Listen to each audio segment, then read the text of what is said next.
Fala, que conecta. Bom dia, Jonathan. Bom dia, João. Bom dia aos ouvintes da rádio. Fala que conecta. Hoje é quinta-feira, vamos nessa. Fala que conecta. João, já ouviu falar que olharam as horas repetidas da sorte e que os dias repetidos 33, 44 são portais? Perfeito. Vê placa. Tem número repetido aqui. Eu não sei se dá sorte, se realmente são portais, mas o que eu sei é que tem muitos grandes varejistas fazendo muito dinheiro com essas datas. Hoje no Fala que Conecta, né, a gente vai abordar um pouquinho essa estratégia, né, de promoções que todas essas datas repetidas, né, de uns anos para cá, principalmente, se fortaleceram muito e são grandes dias de ofertas em grandes varejistas, né? E da onde que surgiu, né? A gente já falou um pouquinho do fenômeno da Black Friday, que surgiu lá nos Estados Unidos. E esse é um fenômeno que ele começa no dia 11/11, que foi apelidado, né, como o Dia dos Solteiros. E, curiosamente, né, começou com uma brincadeira numa universidade lá na China, com os estudantes chineses começando a celebrar esse dia, porque o número 1 na escrita chinesa é literalmente um traço, né? Ou seja, parece uma pessoa sozinha. Então a lógica era simples, 4 número 1s, 4 pessoas solteiras, e virou uma espécie de anti-dia dos namorados lá. E daí entra o marketing, né? Vê uma oportunidade e começa a olhar para isso. Então o grupo chinês Alibaba, né, transformou essa data a partir dessa percepção que estava acontecendo em algumas universidades chinesas no Dia dos Solteiros e no maior evento de compras online do planeta, né? A promoção aconteceu dentro do Tmall e a lógica era genial. Se os solteiros estão sozinhos, por que não eles se presentearem, né? Então, ela incentivava uma troca de presente entre solteiros, já que não tinha o Dia dos Namorados para fazer a troca de presente. E a campanha, então, trouxe todas as dinâmicas, né, necessárias para com que ela fosse um sucesso, né? Uma contagem regressiva com muita ênfase nesse processo, celebridades, lives, lançamentos de produtos exclusivos, cupons cumulativos, né, e uma forte gamificação dentro do aplicativo.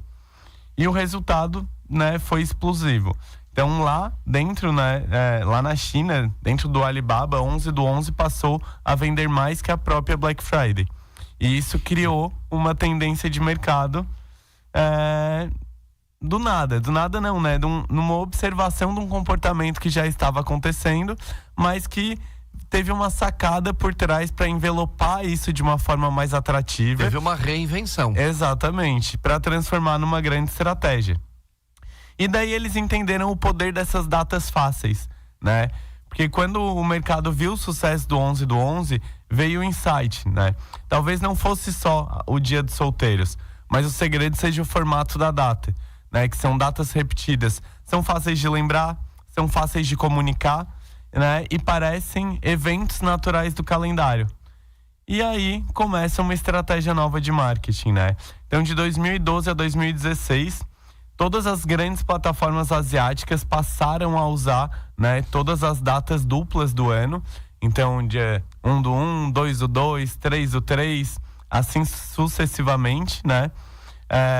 Depois da Alibaba, a Shopee começou a fazer muitas promoções, né? E várias outras grandes plataformas chinesas vieram nesse processo, começando a transformar essas datas em mini Black Fridays mensais.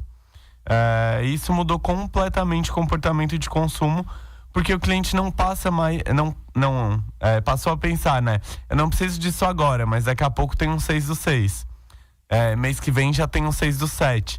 Então não espera-se mais um ano inteiro para uma grande data de promoção onde tu vai comprar, e sim apenas um mês, né? Então o marketing cria esse hábito recorrente de consumo, que as pessoas já sabem que uma vez por mês, naquela data repetida, esses grandes varejistas vão ter promoções nesse processo.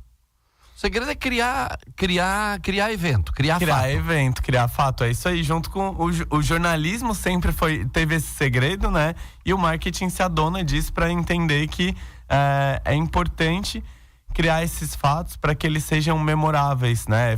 De fácil lembrança, replicáveis. Vamos ver isso dentro da nossa casa. Quando a gente muda um móvel, a gente criou um fato novo, a gente reanimou. Né? E é mais ou menos isso que acontece? É mais ou menos isso.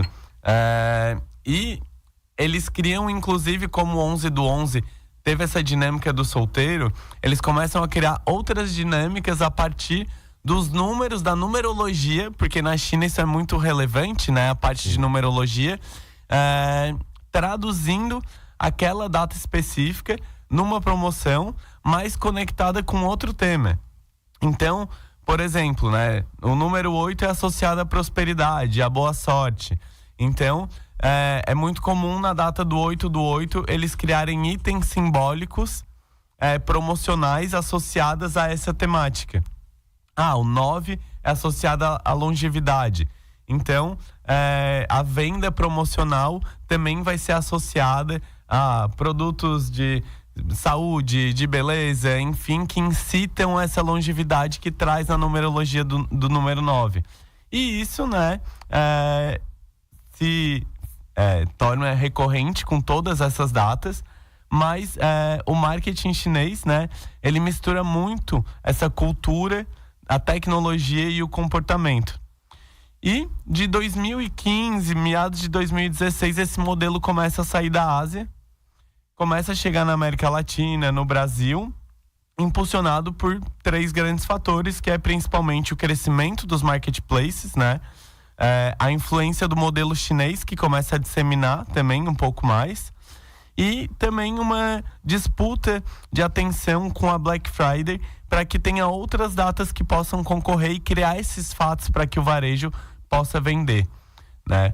Então, tu abre hoje qualquer aplicativo de grande varejo, tem a promo 3/3, a oferta 6/6, o esquenta 9/9, né? E outras plataformas, inclusive, né, americanas, como a Amazon, aqui o Mercado Livre, já exploram também as campanhas nesse formato, né? Então, a lógica psicológica é muito clara. As datas não são só promoções, né? Elas são mecanismos de comportamento.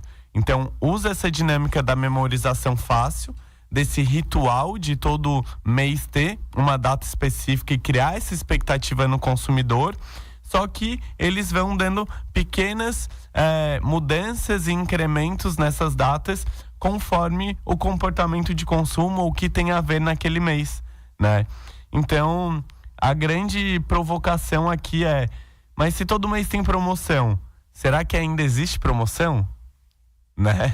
A gente fala bastante sobre isso aqui no Brasil, né? A tal da Black Fraud, que a gente sabe que algumas marcas se aproveitam disso para criar um momento que às vezes não é tão atrativo assim.